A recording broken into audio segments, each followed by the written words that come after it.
Hello and welcome to the Circuit Breakers interview series.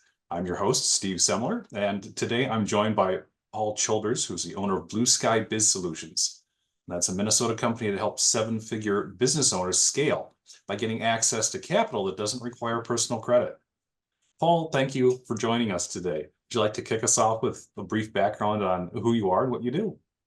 Yeah, sure. I appreciate that. Thanks for having me first and foremost. So my name is Paul Childers, owner of Blue Sky Biz Solutions, as you said.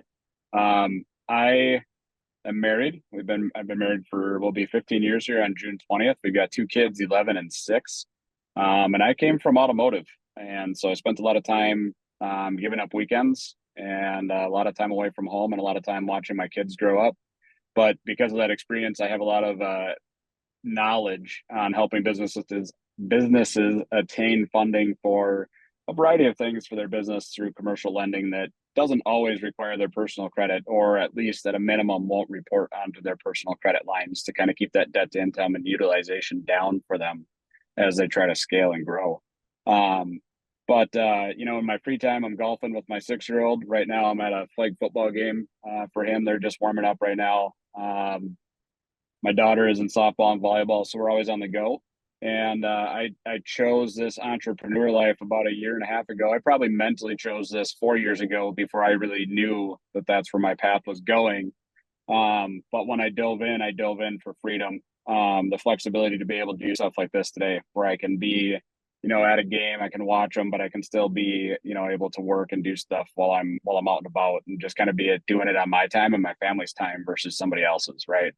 I think I had an old business coach of ours that used to do our sales coaching when I was at an automotive, that always used to say, it's like, you can either work and build your own dreams, or you can work and build somebody else's, but either way, somebody's dreams getting built. So just depends on how you want to spend your time. And I was sick of building other people's dreams, I guess. So here I am.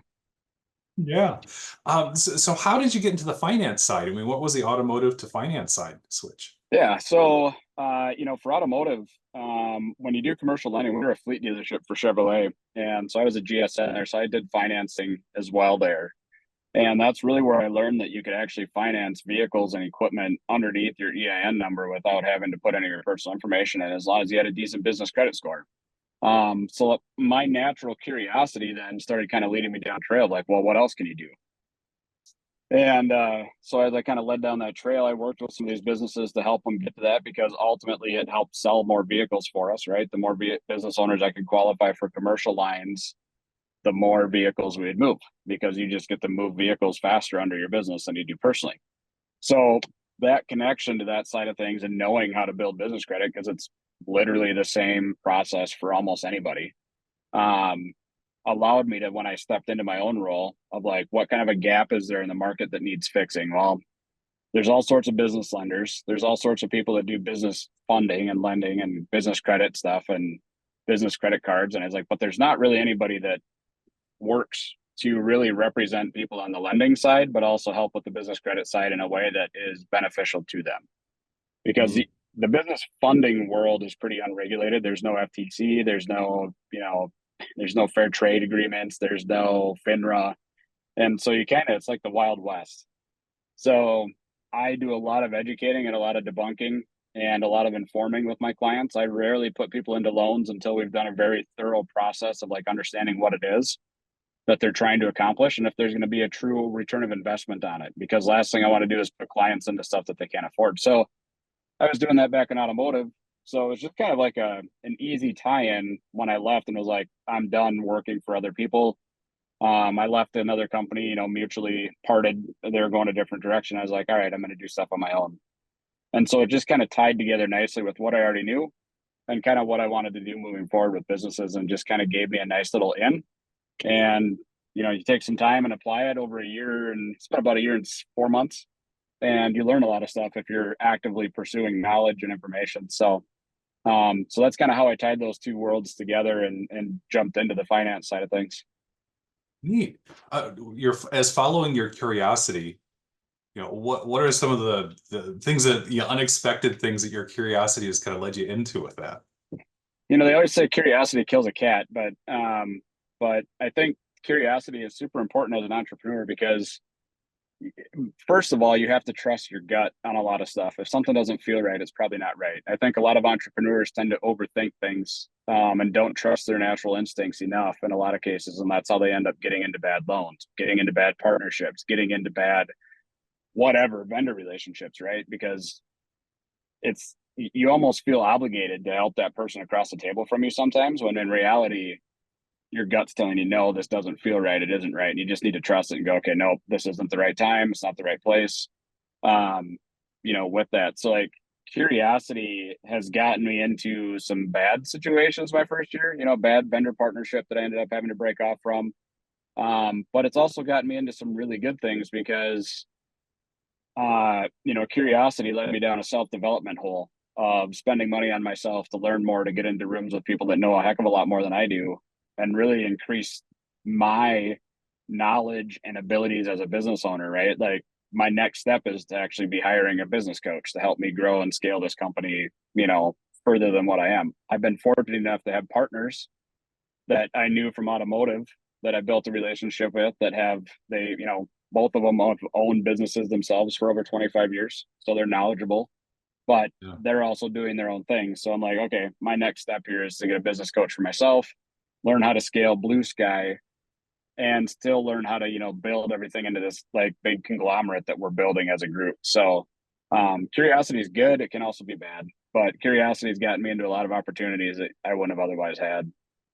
Yeah, that's and one of the things that I teach my clients and the folks I'm doing leadership work with is, approach things with curiosity. Absolutely. You have to then, have some discernment there. But if you're going in with curiosity, then you're on that positive brain piece. You're not gripped by the survival fears, and you're able Yes. to so much more easily. Yeah. Yep. 100%. Yeah. And so how do you, I think you've probably kind of led into this a bit, the self-development piece. How do you stay kind of adaptable and kind of breaking the circuit of the routine stuff? You know, it's interesting. I've never been much of a routine person. When I look back kind of over my entire life, other than when I was in college playing, football, when I got out of that, I kind of got out of routines. But what I've come to embrace is, time blocking for me, what works for me. Just because some guru's out there telling you that you need to be up at 3:30 in the morning every day, doing your exercises, your gratitudes, reading the Bible, doing all this stuff, right? Doesn't mean that that's what you have to do. I know some successful entrepreneurs that they're up till, 2 in the morning. They don't wake up until 10 the next day, but they're super efficient with their time because they've got it blocked in a way that makes sense for them. Right. Like I've got kids, so I've had to adapt my schedule for when they're in school and when they're out of school. For a lot of entrepreneurs, especially A types, that can be a really rigid transition. Which is why you see a lot of those guys like, sometimes people misconstrue entrepreneurs as they're not good parents because they're not home, but it's because some people just understand this is my schedule. No matter what, I have to stick to it, because if I don't, I'm not going to have a very successful day. There are others of us out there that are like, I pretty flexible, like I can still get stuff done and have interruptions throughout my day and go. So it's just kind of like you got to know who you are and what you're confident with and capable of handling, or you're going to have a bad time overall because you're going to be fighting yourself and your schedule and your life and your family all the time because you just didn't sit down and write out, what does my perfect day look like? What happens if I get interrupted? What am I actually doing with my time when I'm actually working? How much of my minutes are being wasted, right? Like if you don't mind your minutes, you're going to waste a lot of time. If you don't mind your pennies, you're going to waste a lot of money. So like it's kind of that just mindset with your schedule and making it work within real life. Like, what does your perfect day look like? Why did you start this job? Was it to work 80 hours a week for yourself? I doubt it. So build your schedule around what you want it to be. Yeah. And that's a kind of a core piece of advice too. What's the focus? What's the priority? What does your day look like? Yep. Yeah. How do you balance the schedule around the kids between the summer and the kind of the school year activity? I'm kind of curious in there. Yeah. I love the word balance because I think balance really, really comes, everybody tells you like, what's your work life balance like? And I'm like, well, my work life balance is around my priorities. I wanted to be at my kid's flag football game and watch them today, so I set my schedule up so I could be here. I wanted to be on your podcast, so and make a guest appearance on it, and this was the day that worked for me. Otherwise, I'm going to be, scheduled on vacation and all that kind of stuff coming up. And so the nice part is like I just built this into my schedule. I knew what I had to do for today, and I stuck with it. Right. So like the balance is knowing sometimes there are seasons in business where you just put your head down and you put extra time in and you work 80 hours a week, and as long as you communicate that to your family and your wife, but you're still there for the events that are meaningful, you can still do that. Like today I'll get home, probably at 7 o'clock. I'll spend some time with the kids, get them to bed, and then I'm going to jump back on. I got a bunch of other stuff I got to wrap up because I'm on vacation next week, you know? So balance really is just prioritizing your priorities and making sure that you hit them and knowing that you still need to work when you need to work. I mean, that's ultimately what balance is. There's no magical thing where like you're going to find this like sweet spot where your life is going to be just perfect and you're going to have like this nice semblance. You might be when you get rich and sell off a couple businesses and then you can do whatever, right? Like I would love to be working from Belize right now, sitting on a patio, but I'm not there yet. So we just make do with what we got to make do with. But when you understand that it's when those priorities come up, like as soon as I'm done with you, like on this call today, my phone's getting turned off, getting put in my pocket. I won't touch my phone again until tonight when I'm ready to get back to work because it's kid time and it's family time. That's where the balance comes from, in my opinion. Yeah, and that it's the prioritization more than 100%. anything. People don't do Knowing that what, enough, I don't think. yeah, yeah, and I really appreciate the way you're fencing off and being able to switch. Here's my priority. This is a priority. This one's a priority, and then when I'm done, I'm in a different mode. You're able to switch Hmm. that there It's too. hard. It's hard. It But the it's a biggest, skill. the, the biggest lesson I learned is like the same people that message you at 7 p.m. during your family time. Guess what? They're still going to do business with you if you pick your phone up and you respond to them at 7:30 the next morning. Good. Well, if you could like wave a magic wand over your business, what's the one thing that would and make one thing better? What's that one thing that you've got kind of in mind? Me, um, you know, uh, when you look at your business as a whole, I think a lot of entrepreneurs we make the mistake of thinking we own a business when we just start it, but we're really self-employed until you have employees that you can delegate stuff to. So, what I've really been putting an emphasis on, even though maybe financially I'm not comfortable with it yet, is hiring key employees to take away the tasks that I don't enjoy doing and that are energy drainers. I think far too often, because of our comfort levels, we hire people to do things that we're really good at. And Mm. then we still have to do the things that we're not great at because we don't know how to necessarily coach those people. So one of the things I'm working on is I'm the bottleneck in a lot of processes in my business because there are certain things I just really don't enjoy doing and I'm not good at doing. And so I hired somebody to manage my CRM, create funnels, workflows, automations, all that kind of stuff. And the thing is when I hired her, I gave her the reins because I've done it now. I know what to expect and I know kind of how it should work. But I'm like, you're the expert, so you're going to build standard, operating procedures around the way that you're comfortable with. You're going to run them by me. I'll sign off on them. You're going to write out all these procedures, these processes. You're going to create,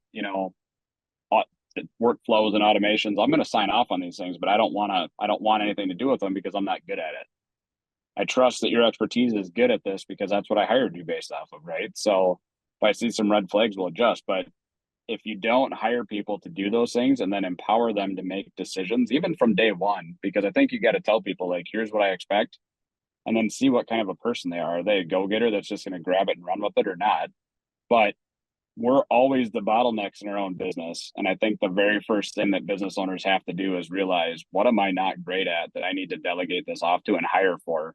Buy Back Your Time by Dan Mitrell is a great book that I think almost any business owner should read because it really gives you really good math equations on how to get to that point where it mathematically makes sense for you to do it because this task is costing, I'm doing this task at $200 an hour when really it's a $10 an hour task. So why am I wasting my time on it? But hiring a business coach, also a really good way to do that because they're going to show things on, they're going to spotlight things on you that you're not going to see yourself. But delegation personal development and getting myself out of processes that I know I can't do and don't do well, or they drain my energy, is the number one thing I'm working on right now. If I could wave a wand and it would be perfect, I would have 3 employees right now. All of them would be doing those things, and I would just be doing webinars, educational forums for people, meeting with business owners, partnering, building relationships, networking, connecting. That's what I love to do. Awesome. Yeah. It's really rare. I mean, and Paul, it's really rare that I hear when I ask that question, somebody say, "Oh, me, working on," but yeah, so many things behind it. Is and getting the ability to not have to wear all the hats. Mhm. That's a key They piece. get heavy. Yeah. Lots of stuff to have to manage. Um, what would your recommendation be? What would your advice be for folks who are just starting off their businesses, their entrepreneurial journey, or who are facing some challenges? Yeah. Number one, it's not for everybody. And you'll learn that really fast if it's for you or not. And it's not something to be ashamed of if it's not for you. But you've got to jump in with both feet at some point in time, sooner rather than later. And sometimes it's okay to be a W-2 employee for a while before you jump into the entrepreneur world. I mean, I was there for almost, let's see, I was a W-2 employee for almost 12 years, worked my way up from, an hourly worker all the way up to being a GSM to a sales director and a C-suite executive for a company, right? Like before I decided to jump in. So like I learned a lot of things along the way that made me able to really kind of think outside the box. As a business owner myself, I've learned from other good business owners and been like, okay, what did they do? How did they do this? What would they do in this situation? But at the end of the day, it's an entirely different beast when it's your own business. And no matter what or how you do it or how you cut it, you're going to have to just burn the boats and go all in one way or another. And sometimes it's just better to do that right away. It's not comfortable. I can tell you that much. Your first year is going to suck. There is no way around it. I've never met somebody that's had a good first year, even if they've made good revenue numbers, because there's a lot of learning and developing and changing that you go through. So like my advice is if you're thinking about it, like really think about it, get very, very clear on what it is that you want to do. What do you want out of it? What do you want your life to look like around it? What are your goals? And don't think 5 years out. Think in like spans of like 3 months from now, what do I want to be doing? 6 months from now, what do I want to be doing? 12 months from now, how do I want to be doing this? Where do I want to be? Because the fact of the matter is things are going to change so rapidly for you that like I always tell people, like, I'm like 5 year plans are about as big of a fantasy as like people thinking we can go develop and live on like Saturn, right? Like, because your life is going to be so different in 5 years, it doesn't make sense. 6 months from now, however, like, what are some things we can do to get there and have a better position on this? But if you're not clear on what you personally want out of it and what you want your life to look like, it's going to be a very tough journey because it's not going to make sense to you every day. Why the heck did I leave my W-2 job? Why am I burning through my savings to do this? Um, when the money's not coming in and the bank account's getting drained, and all of a sudden you've got a month that comes through and you don't know how you're going to pay your mortgage or your car bills, and you're scrounging for change on your couch to go get food for your family. That's when you need to be very, very, very, very clear on why you're doing this and how you're going to get there and trust the process. And if you don't have those things in place, it's not going to be a great journey for you, and it's probably not going to be the right journey for you.